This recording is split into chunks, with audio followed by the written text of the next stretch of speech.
Essula 15. Awo abawooza bonna n'abalina ebibi baali nga bamusemberera okumuwulira. Abafalisaayo era n'abawandiisi ne beemulugunya nga bagamba nti ono asembeza abalina ebibi era alya nabo.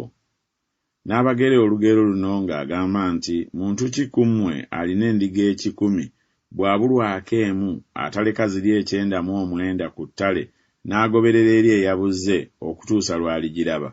Kale bw'agiraba agissa ku kibegaabega kye ng'asanyuka. Bw'atuuka eka ayita mikwano gye ne baliraanwa be n'abagamba nti munsanyukireko kubanga nzudde endiga yange eyabadde ebuze. Mbagamba nti bwe kityo linaabanga ssanyu mu ggulu olw'oyo alina ebibi omu eyeenenya okusinga abatuukirivu 99 abateetaaga kwenenya.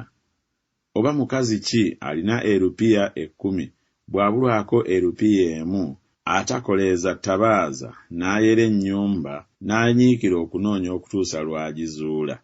Bw'agiraba ayita mikwano gye ne baliraanwa be n'agamba nti munsanyukireko kubanga nzudde erupiya eyabadde mbuze.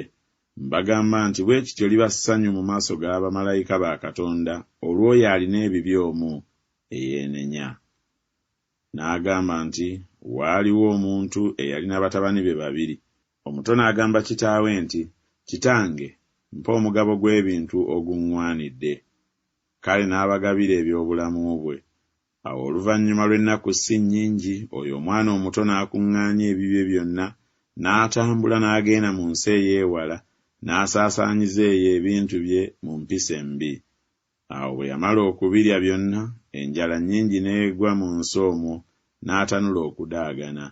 N'agenda ne yeegatta n'omwami ow'omu nsi eyo, oyo n'amusindika mu kyalo kye okulundanga embizzi. Ne yeegombanga okukkuta ebikuta embizzi bye zaalyanga, ne watabaawo muntu amuwa.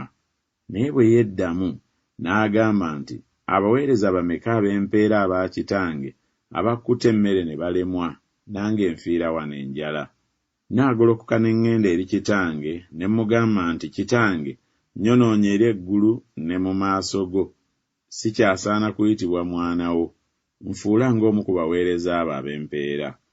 N'agolokoka n'ajja eri kitaawe. Naye yali ng'akyali wala, kitaawe n'amulengera, n'amusaasira, n'adduka n'ambiro, n'amugwa mu kifuba, n'amunywegera nnyo. Oyo omwana n'amugamba nti kitange, nnyonoonye eri eggulu ne mu maaso go, sikyasaana kuyitibwa mwana wo.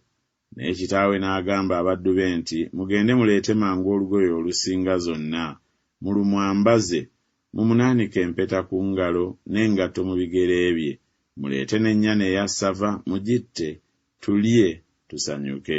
Kubanga omwana wange ono yali afudde, azuukidde, yali azaaye, azaawuse.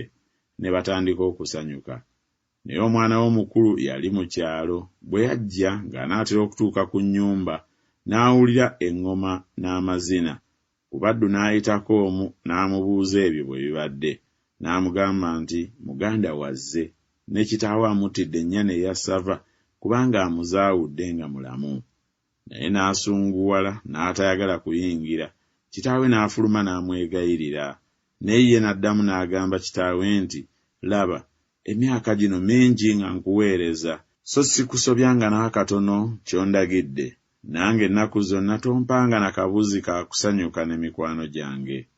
Naye omwana w'oyo eyali ebyobulamu bwo wamu n'abenzi, bw'azze ng'omuttira ennyana eya ssava. Ye n'amugamba nti mwana wange, gwe bulijjo ng'oli wamu nange, era byonna ebyange bye bibyo. Naye okujaguza n'okusanyuka kwa nsonga, kubanga muganda w'oyo yali afudde, azuukidde, era yali azaaye, azaawuse.